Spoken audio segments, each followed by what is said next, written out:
Welcome to the third episode of the Abhisek Cast. In this episode, I talk with Chris Rock, who is the co-founder and CISO of SIEMonster. With over 30 years of experience in cybersecurity, Chris has his journey from working in the banking sector to offensive operations and now building a leading global SIEM platform.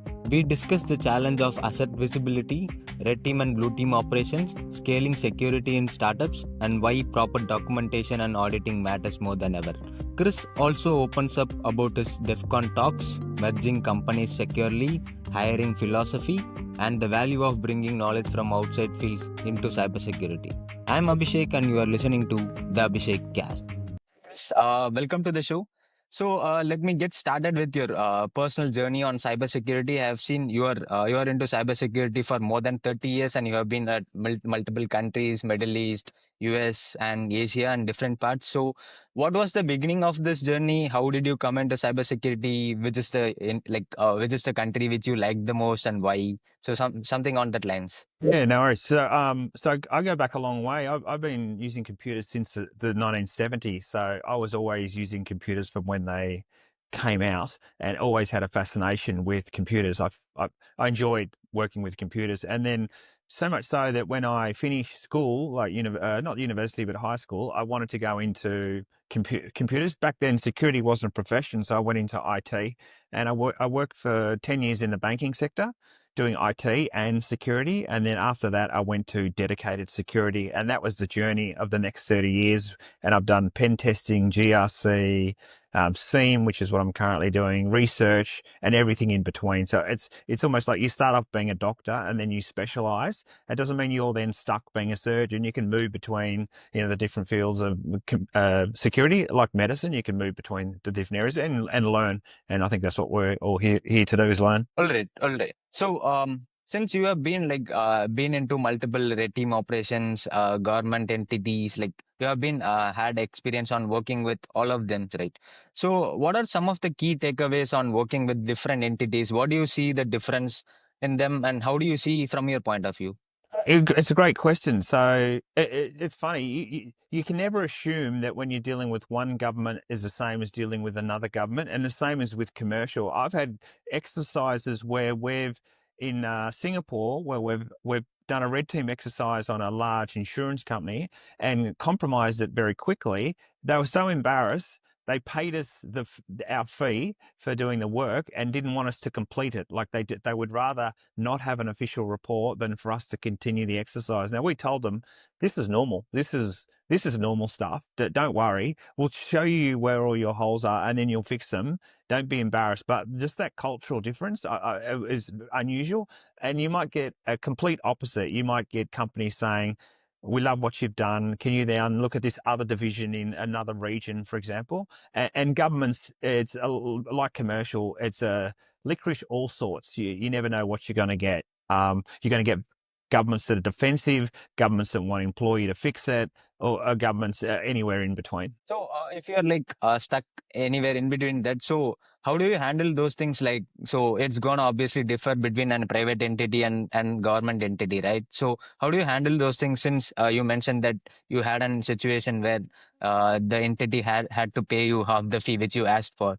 Yeah, so another good question. So the thing is, at my age, I don't give a shit what the customer is like. At the end of the day, it's about doing the work and getting paid. So when you've dealt with so many types of different customers, again, if you're a lawyer and you deal with, this customer and that customer, you're going to get everything in between. The same with security. At the end of the day, it's not tied to ego. So if we get walked off an exercise early and they pay us, what do we care? I mean, we were asked to do a job. We did half a job. We got paid for the job.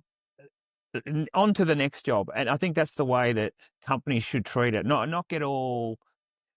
get butthurt about it. You know what I mean? They've got to keep moving forward, to go to the next customer, to go to the next customer. Did I do everything that I was supposed to do? Did I stay in scope? Yes, no. If you've done everything in scope, don't even think about it. Just move to the next job. Great, that's a great answer. So, you also mentioned that you were working on banking sector, right, for almost like 10 to 12 years around when you started. So, did any of the things that you learned on banking sector help you when you come into cybersecurity? It was the best environment that I could have hoped for, because with the banking sector, they're really tight. Be like working with the military. The controls are really tight. They have set testing procedures. So it's not of this. If you work for a like a SaaS vendor, or you work for a vendor in general, you have different levels of testing. But with a bank, you can't have there's no flexibility on testing. So you would have a testing team, a QA team, a dev team, and none of the two shall meet. And then you would actually give it to different types of testing teams. I'll give you an example. Well, we rolled out a platform, a new teller core banking system for a bank.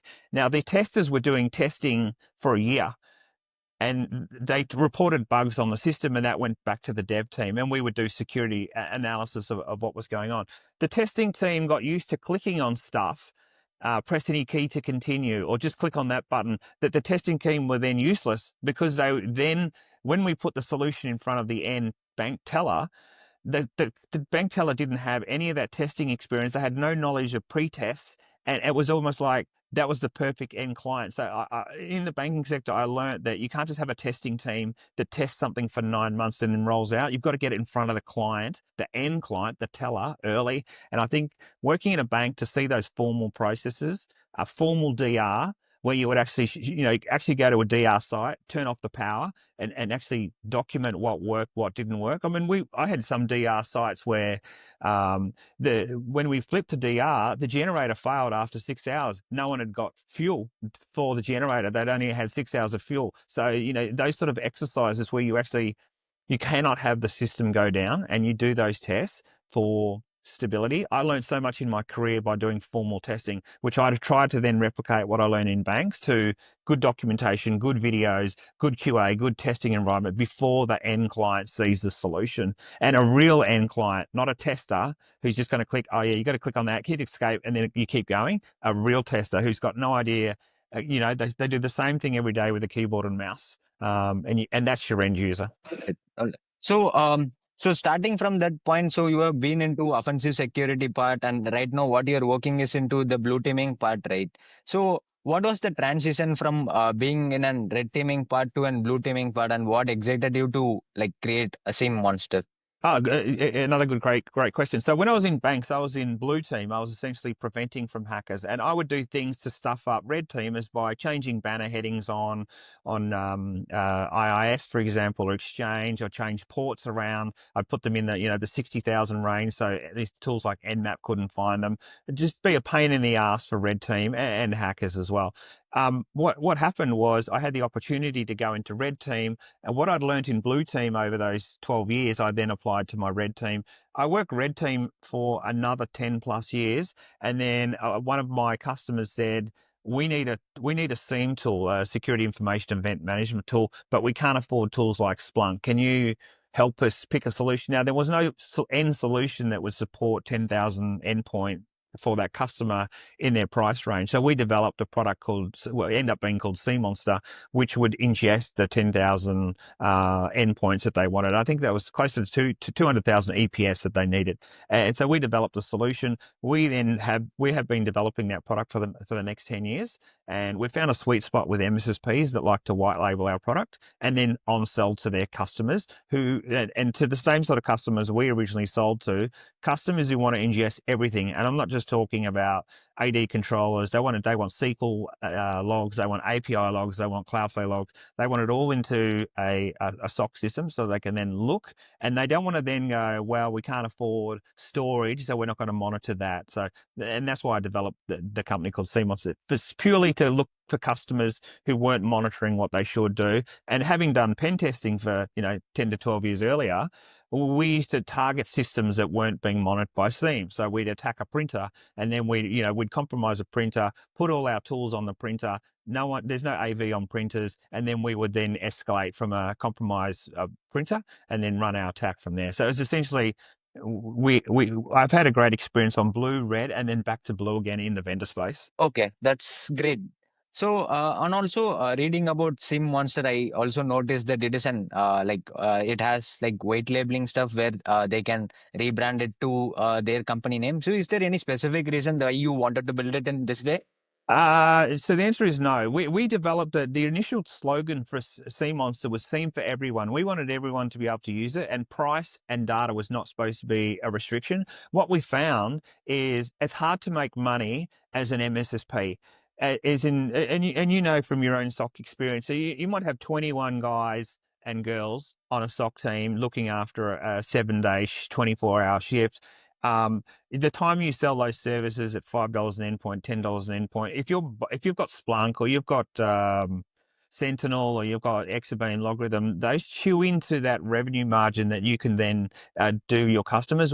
We found a sweet spot with MSSPs and white labeling so they could get their own logos in front of their customers that would scale at a sweet spot. So it was a bit of trial and error. We had an MVP product about 10 years ago, and clients like MSSPs, universities, and hospitals really come to our product suite. All right, all right. So, since you are like into the blue teaming part, and you would have definitely gone through a lot of different incidents and response, being like different type of attackers from different places. So, if you can pinpoint one of the like security issue that is seen across multiple organization, and is there like any particular weakness that you commonly see across many organizations? Yes. So the most common weakness, and you probably found that in your career too, is a company does not know what they actually have. They don't know the correct assets they have. They don't know what they're monitoring. They'll put a test system out in Azure or AWS or OCI and then forget about it.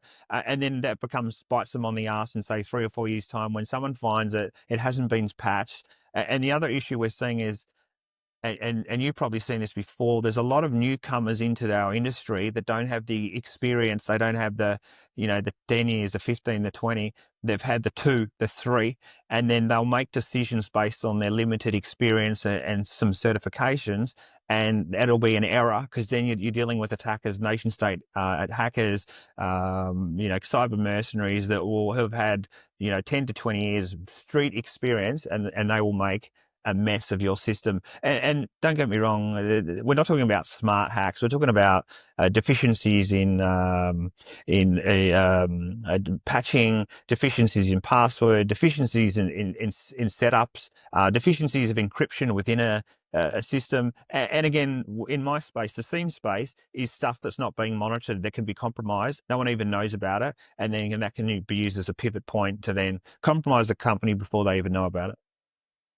Okay, so on the asset management part, so if there is a very big, large enterprise that is trying to figure out their security part, so what is an workaround or an thing they can focus on so that to avoid this part? Some recommendations from your part? So there's a lot of recommendations. The first thing is that continual audit of all systems. So someone in the network team is the network/security team, the NOC/SOC, is look at every IP that's on the network, and that's not cloud and locally, and find out what that system is, and not we think it's a system. Physically have somebody go and see what is that system, who owns that box.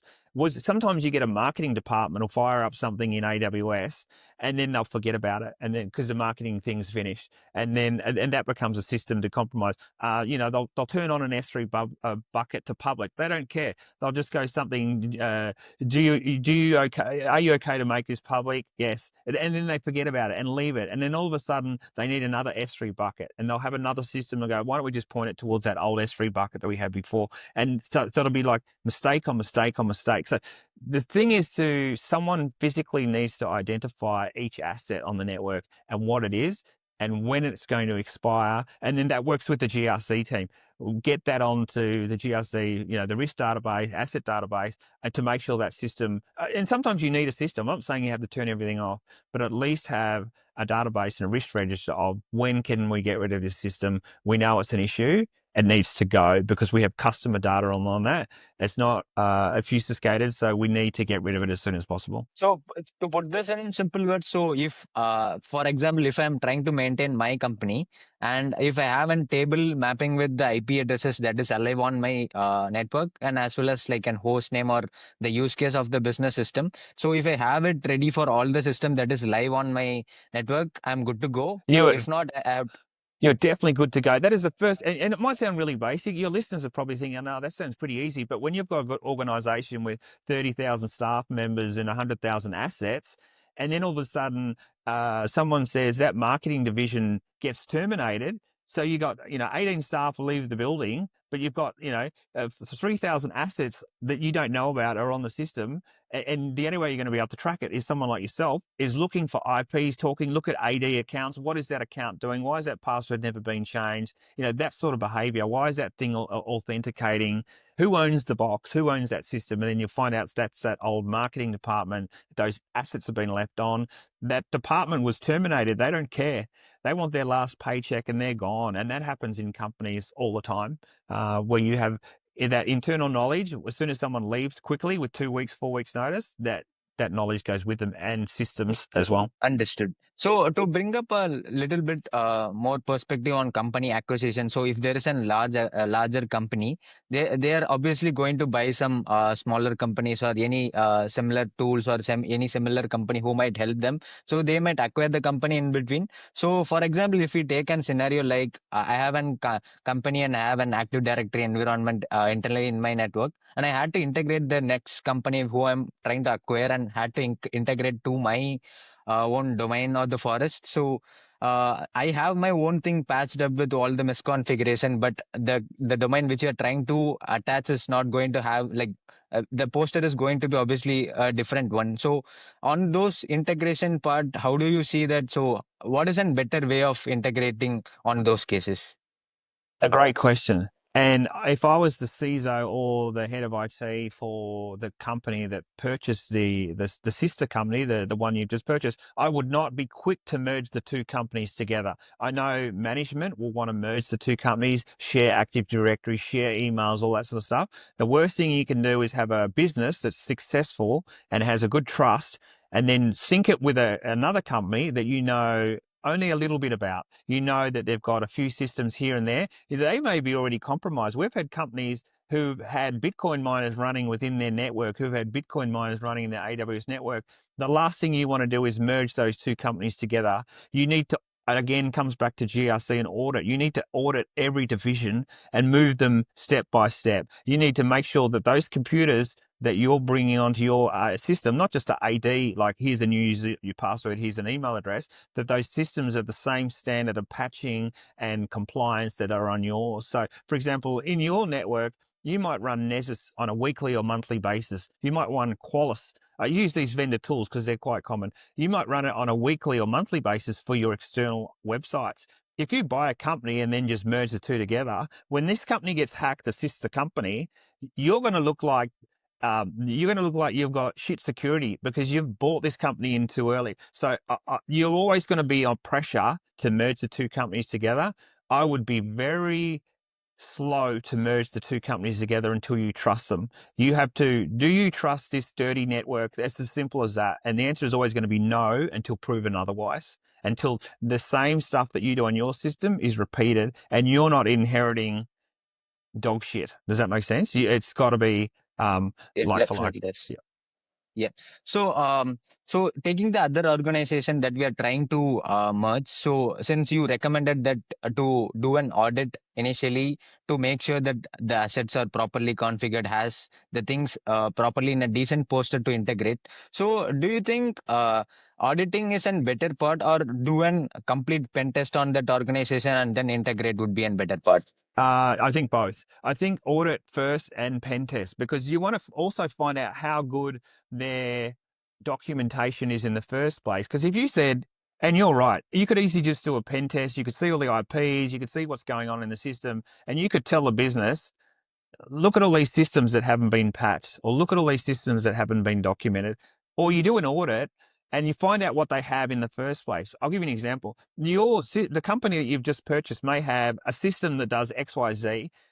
Why inherit that nonsense and put that in your AWS OCI or Azure environment when your systems can do that, if not better than the old company? Because not only are you inheriting an asset, you might have to inherit the patch management of that asset as well. And patch management for a Palo Alto or Cisco, that's easy. You just get updated patches. But what if it's a custom database that uses open source frameworks that you've got to then, JSON and coding, and all of a sudden that's your headache.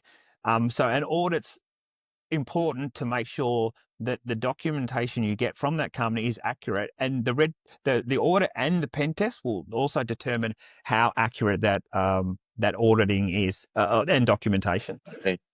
So, to just talk about some of the incident that you might have come across, so you would have definitely seen a lot of different attack incidents that been happening. Have you ever seen like an attacker being stealthier on the network, also doing some camouflaging thing, like having some other distraction, making the SOC team to concentrate on a different part, which is not the exact attack, and trying to intrude in a different way? Have you come across these situations, and is there any interesting ones that you could mention? Yeah, all the time. So we did a red team pen test for a company, and we got in and we found another hacker in the network, and that hacker had been there for 5 years, and it was a pornography website, and they were taking the material that was uploaded to the pornography website and then moving it to their own company's website and then selling the material essentially twice.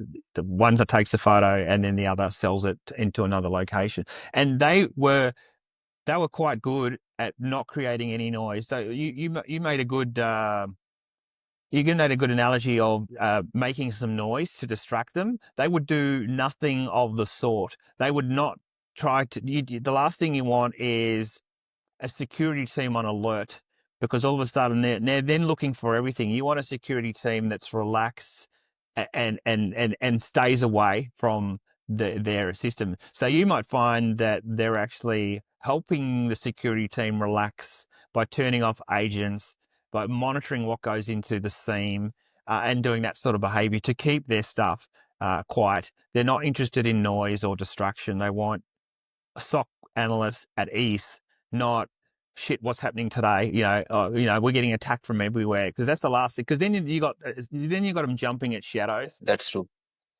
So, okay, so I'm moving a little bit towards the next topic of the session, which I wanted to discuss. That is into the talks that you have given at DEF CON. You have done multiple talks, and it's been a like great, to be personally, I like DEF CON very much. I haven't I attended it, love DEF but CON.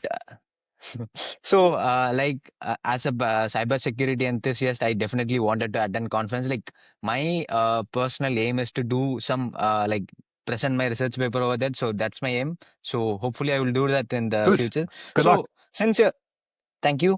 So, since you have done that already, so what is the key highlight that you see at DEF CON conferences? How do you see the conference in a way from an CISO point of view, or an attendee point of view, or a person who is trying to learn, like an analyst who has enrolled for the training point? How do you see the conference from broader perspective? Again, another great question. So I'll tell you my experience, and I'll also tell you as my first time at DEF CON. For me, when I first came to DEF CON, I think it was 2012. And for me, it was an explosion of people that were like me, people that love research, people that love different areas in security. So you'll go into DEF CON. It's a 4-day party. So don't think it's one of those. And when I say party, it's not like drinking. There's a lot of drinking going on and that sort of stuff. But I'm talking, when I say parties, you'll go to the malware village and you'll play with malware. You'll go to the biohacking village and you'll play with biohacking stuff. You'll go into the car hacking or the truck hacking village. You'll go into the hacking of space. So if you're new to the industry or even intermediate, your world will be blown, and you will come back from that experience with great ideas on how then you can then look at what you want to study. So for me, my first DEF CON, I saw the caliber of speakers and what they were presenting, and I had an area that I wanted to research and study. So for me, it was a great training ground on what I need to do a talk at DEF CON. But if I was a newcomer to the industry, you'll be blown away by the amount of people and different areas in cybersecurity that you didn't even know about, that there. And once I know I think it's $500 to get in now. It used to be like $400. It goes up every year, but it's the best $500 you could ever spend, because Black Hat is just vendor nonsense, and all those other conferences is just vendor nonsense. But DEF CON is just purely like-minded people learning how to hack. Red team, blue team, no one cares. Feds, government, whatever. So my experience is it is the best conference on earth, no doubt about it. And I go every year.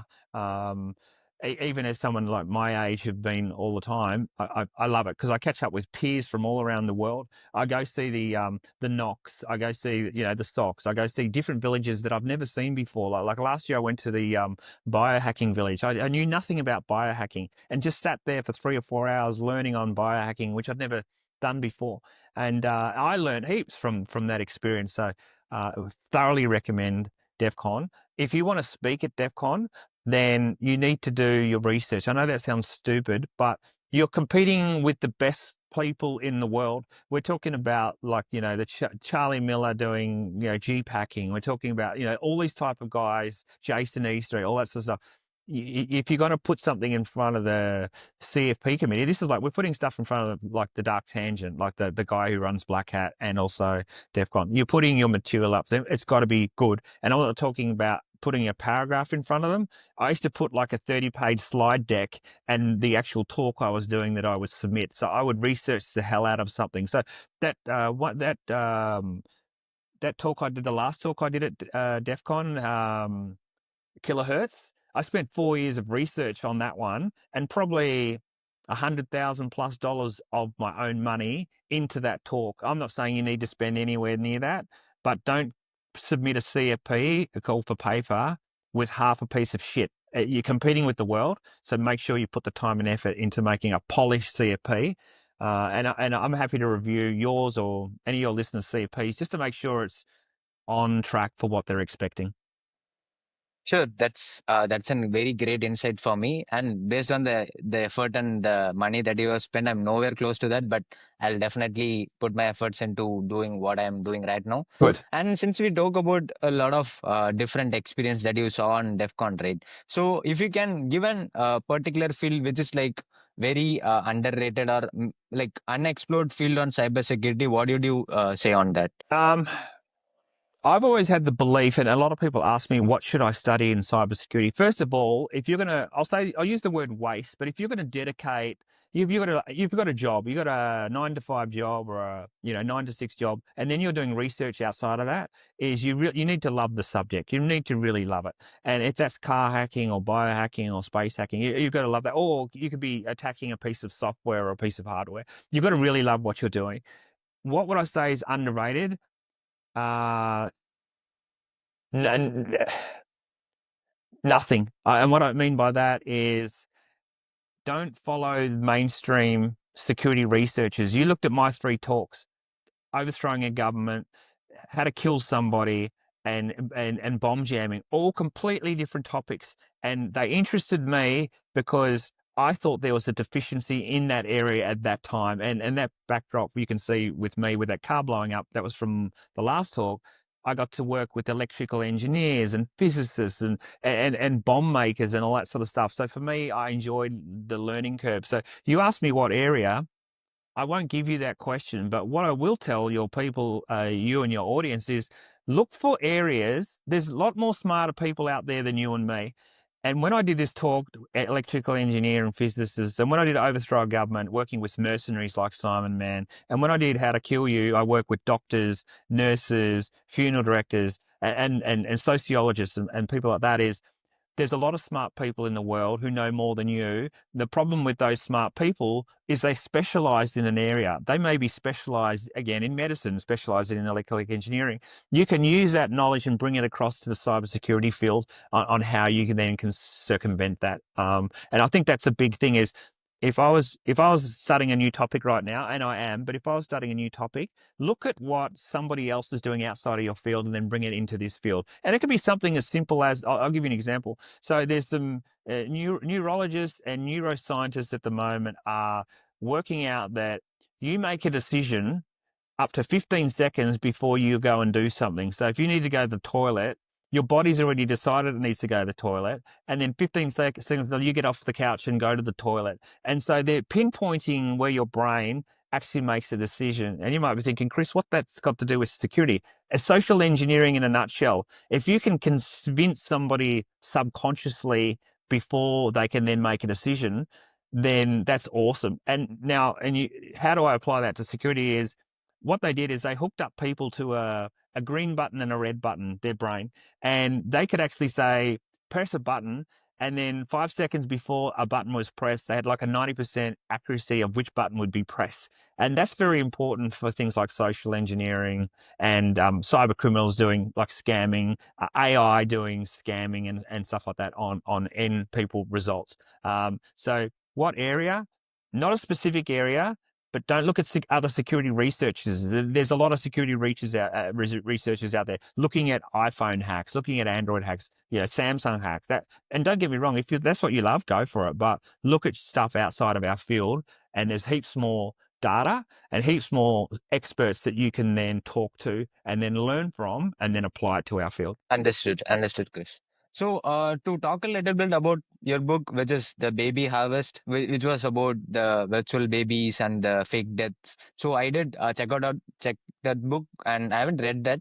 So, some points as an author. So, how did you write that book? What was your experience on writing a book? So, if a researcher wants to write a book, bring out his technical research into a point where it could be read by technical people and also a non-technical people, how would that be? So some points on that. A great question again. I know I keep saying that, but you're asking a lot of good probing questions. I do a lot of podcasts, and these are new questions I've never seen before. So when you do a DEF CON talk, for example, it's anywhere between 30 and 45 minutes. My first talk, I spent 2 years, 3 years worth of research. My second talk, I did 3 years with research. My last talk, I did 4 years.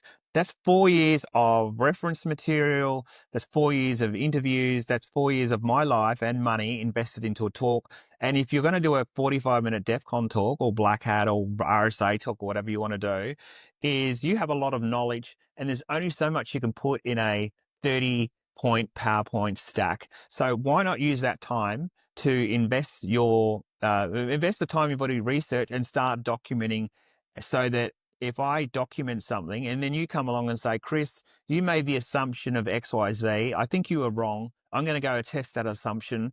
And then all of a sudden our field becomes scientific. At the moment, our field is not scientific. It's I say this, Chris says this, Chris is lying or Chris is right, but you need to be able to reproduce it. And we call ourselves researchers, but we don't use research methodology. So I always document what I do for someone like you to come down, you come down the track 5 years later, look at my first talk and said, you made an error here, or you made an incorrect assumption, or I'm going to build my next talk on top of your talk. And then all of a sudden the knowledge gets further and further. And as a field, as a profession, we get better and better, and we start using scientific methodologies on that. So I think that's probably the way to go. Okay. To bring up a little bit part of the leadership part. So since you are the co-founder of SIEMonster, so you definitely will have the instances to hire people, be it an fresher or an intermediary. So what is the key thing that you look on a person who is trying to get into your company? For me, I hire different levels of expertise. I hire interns, I hire intermediate, and I hire experts. And I don't expect anyone to know all my answers to my questions. So if you come into an interview and you only know 50%, 60%, 70% of the questions I'm asking, don't let that throw you. I deliberately put in difficult questions so I can stretch you as a candidate. So don't be offended if you're not sure. Don't get embarrassed that you don't know, and don't lie to me. I then employ you and I'm going to ask you, when is this audit going to be finished, or when's this pen test going to be finished? I need to know that I can trust your answer. And the answer is, I don't know. I don't know when it'll be ready, but I'll let you know when I know. That's an acceptable answer. But so don't lie in an interview, because I don't care whether you don't know the answer. I just need to be, can I trust this person? Second of all, what have you done outside of your 9-to-5 job, or what research you're doing? Someone in as an intern or first, second year, third year, I expect them to have all the security certs of that caliber, whether it be Security Plus or CISP for the more juniors, or CISM or whatever. I expect you to have that, not because I need that, but I need some mark in the sand of what you've done and what you're prepared to do. Do I care that you don't have them? Not really, but I need to show me. I don't want to hear, I've been working with it in a lab at home. as my only response. I want you to say, not only have I been working on it at home, I can build a Kubernetes stack and I run 3 nodes and I drop a node and add a node and I can do DR on that node, whatever that interests you. I don't give a shit if it's not what you're being interviewed for. I need someone who can go beyond the certs and can go beyond the I play with it at home. I need to see something tangible, because how I work and how my company works is we employ people and we're all remote, which means you're not going to be handheld. You're not going to say, Chris, what can I do now? You look at the product, find out what's wrong with the product, and fix the product. And all I need you to do is tell me on a weekly basis what you're doing. I documented this. I fixed this. That's all I need. I don't have time for hand-holding. Now, some companies are different. In banking, there might be a bit more hand-holding, and some of your SOC operators will go and work for a bank or a government institution. There'll be more hand-holding. There'll be like HR, there'll be training, there'll be, all this sort of stuff. But me, how do I operate is I'm looking for a team player who doesn't lie and who's prepared to do the work and who doesn't need it to be handheld. That's what I look for. All right. So, one of our recent guests, we had a discussion about the pen testing part. So, when it comes to penetration testing, what he actually mentioned was, so, for example, if you are trying to get a company to do a pen test, for example, for 10 days. So, he mentioned that um, pen test actually gives an equal weightage with the reporting part. It is not that report is more important than pen test. It is just the pen test and how valuable, how deeper understanding that you have on each network or an application, the critical findings that you have, which is based on their business criticality. So, how do you see this particular point? How important do you see as an report as an pen test? How do you see it in your perspective? Another great question. So for me, I'm big on documentation. So, and I've seen in the past where red teamers will come in and go, I hacked this, I hacked that, I hacked that. How did you hack in? And there's no documentation. So for me, if you're doing a 3-week pen test, you need to be spending 3 to 4 weeks on documenting what you've done, how you got in, what's the ramification. And I'm not talking about what's the OWASP level finding, what's the real, like you said, against my business, a business that's not public facing, a business that's XYZ, a business that has a mean time to failure of like a week. So it's going to be different for each business unit. So to answer your question shortly, for me, there is equally as important. I can't also have you so focused on documentation, great templates. This is what a missing patch looks like, but I don't have the technical chops to actually, how did you do it? How can I repeat it? And all this sort of behavior as well. So for me, I don't want to report heavy and I don't want to tech heavy. Right down the middle is exactly what I want. And that's what as a customer, if I was a customer, that's what I paid for. I don't give a shit if you hacked in 10 times or 5. I want to know is how can I fix it and how can I make sure this doesn't happen again, which is at the end of the day is for the customer. That's all they care about. It's not your ego. It's not whether you hacked in via, social engineering or a zero-day exploit. Again, it's just as important. Both are just as important. Understood. So the next question is going to be mostly oriented based on startup environments or a newer company coming into the field. So they can be any kind of product, be it in SaaS or anything. But being that they are having some network in place, so to give an mental model from your perspective, so what would be an good poster for a company to start with to have security in place at in the initial days itself? And focus on the product building parts, making sure that they don't affect any of the business criticality performance, and also make sure that security, like an minimum base level security, that is in place. So, what will be your mental model for those companies who might ask you an advice for it? Okay. So if I was starting off, and I've worked in multiple startups myself and also formal companies, and the reality is, if you're a small company with like 10 people, you're going to be wearing multiple hats. I'll be doing development, I'll be doing testing, I'll be doing marketing, I'll be doing sales, and I'll be the QA guy, the test guy, the production guy, and the rollout guy. And you're going to put on your different hats. And that's fine for a short period of time. And you hope your startup turns into a seed, series A, B, C, D, E. and get more formal. If you're dealing with a company that's pre-series B or C, those formal systems are not in place. They may be ISO 27001 compliant, may not be.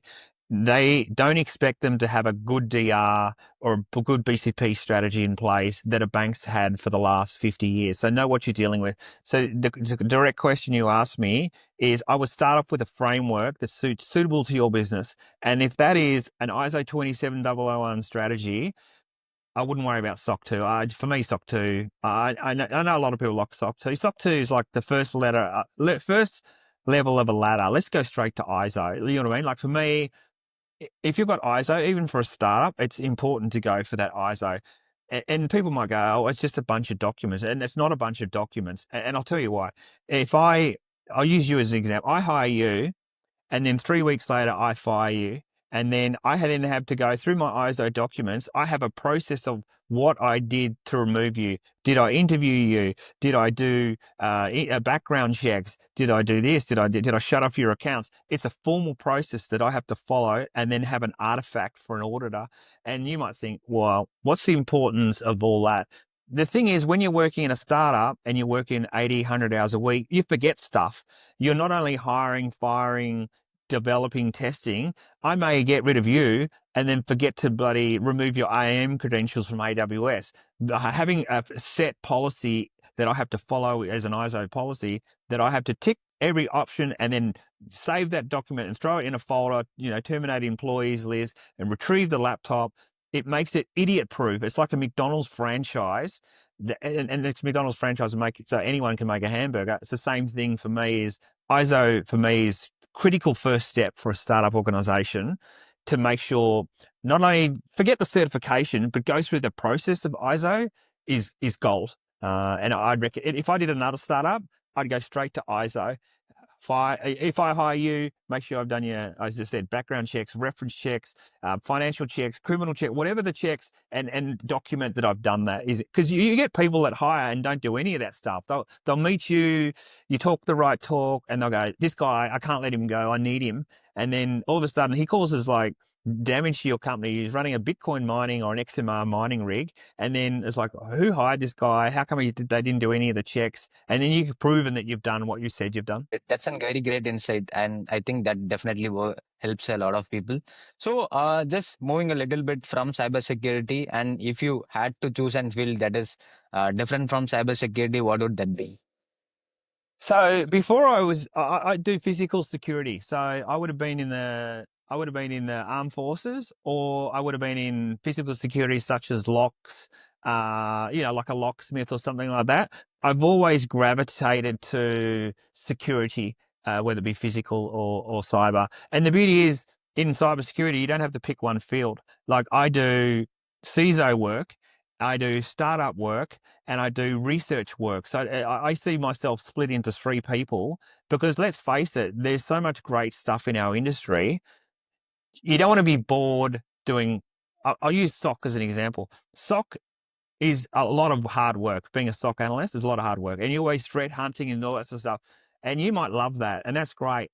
You need something else outside of your whether it's red teaming, because you're doing blue. So you do red and blue, because that'll make you a better blue. And if you're doing red and you know blue, it'll make you a better red. So my point is look outside your day job, and then bringing that knowledge back into your day job makes you the best that you possibly be. And at the end of the day, when I'm going for a job, I'm competing against you and that guy and that guy and that guy. How can I be different than everyone that I'm on an interview panel with? And I mean, I'm being interviewed by 100. There's 100 candidates, and then there's top three. How can I stand out? And so people are looking for not only what you do on your day job. I've been working for this company as a SOC analyst level 1, 2 for the last 3 years. What else have you done? I expect you to do. Be working. I'm going to employ somebody that's employed. What else do you do that stands out from the other two candidates in a shortlist? Understood. So, to also take this question, so if you can give an recommendation, like a book or an podcast or an research paper that a guy or a person who should definitely go through, what would they be? What level? New? Yeah, me as an and also an intermediary who is trying to learn something more about the field which he's trying to learn. Got it. So there's a book that I read. So I'm a big fan of the CISP, CISSP. I got my CISP. I no longer have a CISP. I don't need it anymore. But at one stage I needed it. So when I studied for my CISP, in the CISP, CISSP, there's 10 domains, as some of your listeners already know. Out of the 10 domains, it's probably 7 or 8 I've used all throughout my career. But there's 2 domains. Maybe it was physical security, maybe it was SDK, software development, that I only knew a little bit about. The CISP study material, and you might be thinking, I'm not ready for my CISP, but no, I still need 3 years in the industry, 5. You will learn so much from the CISP book. And when I say the CISP book, there's books being written by Sean Harris and other authors, that you will learn stuff about fencing, lighting, physical security stuff, what deters somebody from getting over a fence, halon gas. You'll learn stuff about rainbow tables, and you'll get people in the industry will go, what the hell's a rainbow table? And then you'll once you've studied the CISP book, you'll then have what they call supporting books that you need to research out of that. So you'll see something called the it's not it's called the Rainbow series. And there's something called an orange book, a blue book, a brown book, a green book. And what are these books? These are military books written in the 60s and 70s that talk about how to write an operating system, how to secure a network, and this sort of stuff here. And you think, well, this stuff was written in the 60s. How is it relevant today? It's hugely relevant because it talks about rings. So if you're designing an operating system, it talks about ring security, ring 0, the kernel in Linux, for example, ring 1, operating system, drivers, firmware, and then ring 2, ring 3, and ring 4. So once you understand how things are built, you then understand how to hack those systems or how to secure those systems. So Windows, for example, shit design, a spooler talking to in a level 4 ring talking to a level 0 ring. It was always going to be like a buffer overflow. And so it's that ring level that some of your listeners know what I'm talking about. Some have got no idea what I'm talking about. But the book CISP, like any book on a CISP learning material, and then the supporting material, the Rainbow series and all that sort of stuff, SDK, software development, a waterfall, spiral method, all these different algorithms on how stuff was designed in the past and how it applies today is critical for someone developing their knowledge, because there's no point saying, I want to be a red teamer, I want to be a red teamer. It's exciting. Without that knowledge, if you know nothing about this ring crap that I'm talking about, like, kernel talking to firmware, talking to this, talking to that, you got a long way to go. You need to learn these basics first, because you're compromised existing with shit access.